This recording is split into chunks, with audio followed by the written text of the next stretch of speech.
Radio قطر سے آج کا دوسرا نشریہ پیش خدمت ہے اور ابتدا میں اہم خبروں کا خلاصہ۔ صاحب سمو امیر نے قومی دن کے موقع پر قیدیوں کی معافی کا حکم جاری کیا ہے۔ وزارتی کابینہ نے صاحب سمو امیر اور قطری عوام کو ملک کے قومی دن کی مبارکباد دی ہے۔ اور قومی دن کی تقریبات یہ بتا رہی ہیں کہ قطر پوری ثابت قدمی اور مسلسل جدوجہد کے ذریعے انتہائی روشن مستقبل کی جانب بڑھ رہا ہے۔ سامعین، یہ تھا اہم خبروں کا خلاصہ اور اب پیش خدمت ہے ریڈیو قطر سے آج کا دوسرا مفصل نشریہ۔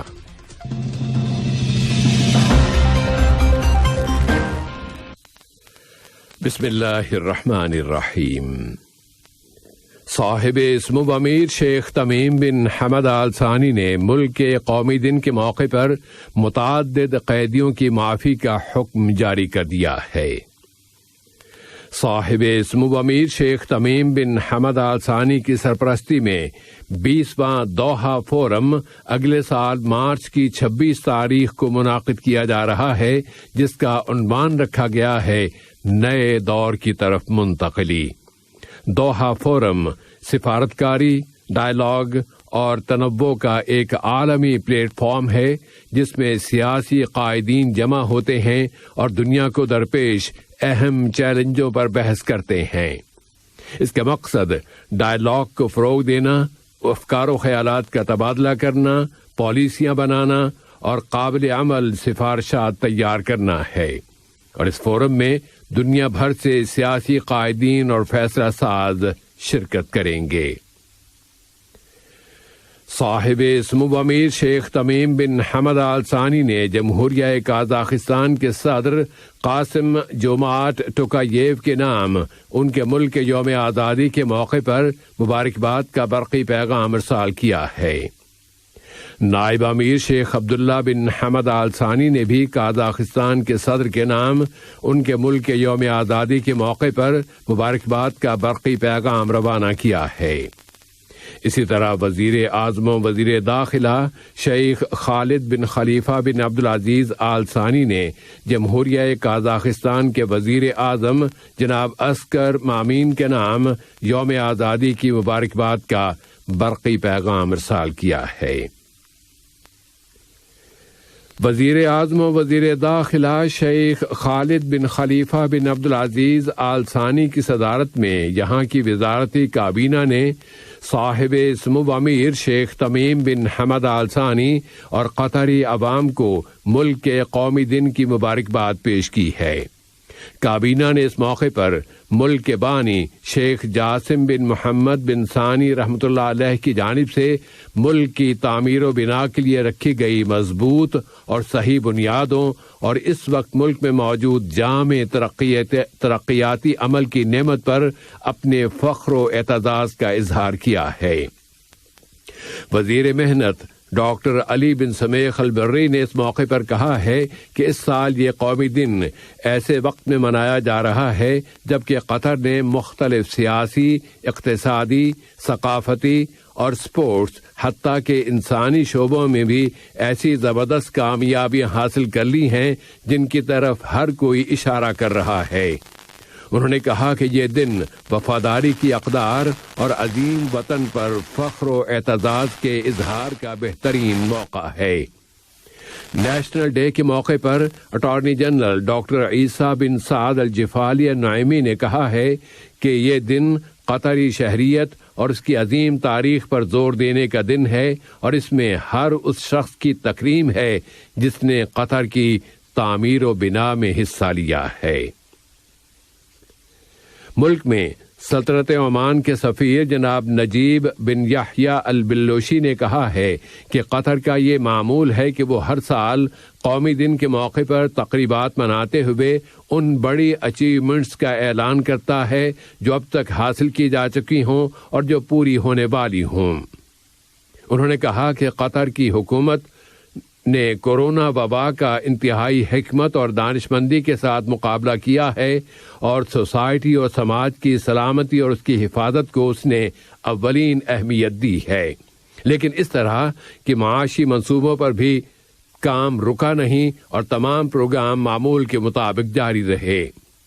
ملک میں اردن کے سفیر جناب زید مفلح اللوزی نے سن 2022 کے فٹ بال ورلڈ کپ کی تیاریوں میں قطر کی کامیابی کی طرف اشارہ کرتے ہوئے کہا ہے کہ اتنے بڑے عالمی ایونٹ کے لیے تیاریاں یوں ہی بائی چانس نہیں ہو گئیں، بلکہ یہ جامع منصوبہ بندی، اسٹڈی اور کئی سالوں کی اہم محنت اور جدوجہد کا نتیجہ ہیں۔ ملک میں امریکی سفارت خانے کی ناظم الامور محترمہ نٹالی بیکر نے کہا ہے کہ یہ قومی دن ماضی پر فخر اور مستقبل کی بہترین امنگوں کے اظہار کا دن ہے۔ انہوں نے کہا کہ قطری عوام اپنی تقالید و روایات اور اپنی تاریخ پر فخر کرتے ہیں اور وہ آنے والی نسلوں کے لیے اس تاریخ کی حفاظت کے لیے کام کرتے ہیں۔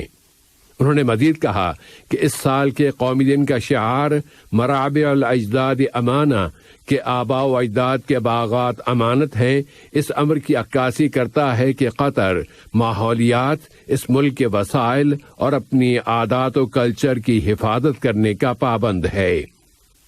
ملک میں جمہوریہ کوریا کے سفیر جناب جان ہو لی نے کہا ہے کہ قطر 2030 کے نیشنل ویژن کو پورا کرنے کے لیے آگے بڑھ رہا ہے۔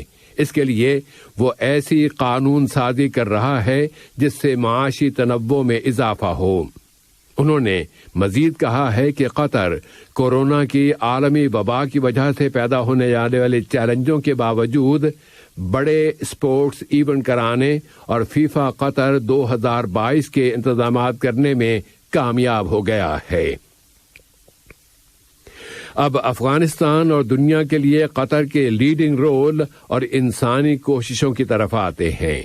پناہ گزینوں سے متعلق اقوام متحدہ کے ہائی کمیشن نے قطر کی مدد سے زندگیاں بچانے والے ساز و سامان کی پہلی ہنگامی کھیپ فضائی راستے سے افغانستان بھیج دی ہے اور اگلے آنے والے دنوں میں مزید کئی کھیپوں کی شکل میں مزید سامان وہاں بھیجا جائے گا۔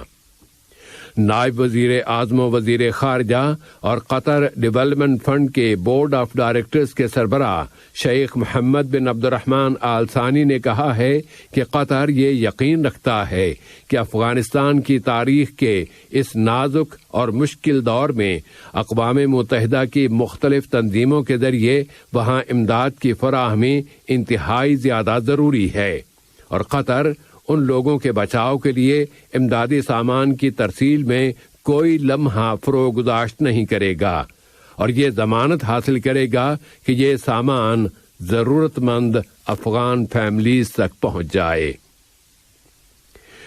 وزیر محنت ڈاکٹر علی بن سمیخ المری سے جمہوریہ سری لنکا کے وزیر نوجوانان و کھیل یعنی یوتھ اینڈ سپورٹس جناب لکشمن نامل راجابکسا نے ملاقات کی ہے، جس میں دونوں ملکوں کے درمیان مشترکہ تعاون کے مختلف پہلوؤں کا جائزہ لیا گیا ہے۔ تیونس کی پارلیمنٹ کے اسپیکر راشد الغنوشی نے مزید 1 سال کے لیے پارلیمنٹ کو معطل کر دینے کے اعلان کو مسترد کر دیا ہے اور کہا ہے کہ یہ ایک غیر آئینی اور غیر قانونی اقدام ہے۔ انہوں نے کہا کہ اس بحران سے نکلنے کا واحد راستہ یہ ہے کہ غیر معمولی اقدامات کو فوری طور پر منسوخ کر کے جامع قومی بات چیت اور ڈائیلاگ شروع کیے جائیں۔ واضح رہے کہ تیونس کے صدر قیس بن سعید نے اعلان کر دیا ہے کہ وہ اگلے سال جولائی کے مہینے میں آئینی ریفرنڈم کرائیں گے اور پھر پارلیمانی انتخابات سن 2022 کے اختتام پر کرائے جائیں گے۔ جوہری ایندھن کی بین الاقوامی ایجنسی اور ایران کے درمیان ایک سمجھوتا ہو گیا ہے جس کی روح سے کرچ نامی مقام پر یورینیم کی افزودگی کے آلات کے اسپیئر پارٹس کی ورکشاپ میں نگرانی کے کیمرے تبدیل کیے جائیں گے۔ اس طرح ایک ایسا بحران ٹل سکتا ہے جو مذاکرات کی ناکامی کی وجہ بن سکتا تھا۔ ایران کے وزیر خارجہ حسین عبداللہیان نے اس سمجھوتے کو ایک اچھا سمجھوتا قرار دیا ہے۔ اور امریکہ میں مزید تباہ کن سمندری طوفان آ گئے ہیں۔ امریکی صدر جو بائیڈن نے وہاں کی ریاست کنٹاکی کا دورہ کیا، جہاں گزشتہ دنوں کی زبردست طوفان آیا تھا، اور صدر کے اس دورے کے چند گھنٹے بعد ہی امریکہ کے مغربی وسطی علاقوں میں زبردست آندھیاں اور طوفان آ گئے۔ فضائی رصدگاہوں کے ادارے نے متنبہ کیا ہے کہ شدید کڑک اور گرج چمک والی آندھیوں کا ایک ایسا سلسلہ شروع ہونے والا ہے جو سابقہ تمام ریکارڈ توڑ دے گا، اور امریکہ کی بہت سی وسطی اور شمالی ریاستوں میں خطرناک فضائی مظاہر نمودار ہوں گے، جن میں برف باری، آندھیاں، طوفان اور آگ لگنے کے خطرات شامل ہیں۔ آج کا یہ نشریہ ختم ہونے سے قبل اہم خبروں کا خلاصہ ایک مرتبہ پھر پیش خدمت ہے۔ صاحب سمو امیر نے قومی دن کے موقع پر متعدد قیدیوں کی معافی کا حکم جاری کیا ہے۔ وزارتی کابینہ نے صاحب سمو امیر اور قطری عوام کو ملک کے قومی دن کی مبارکباد دی ہے۔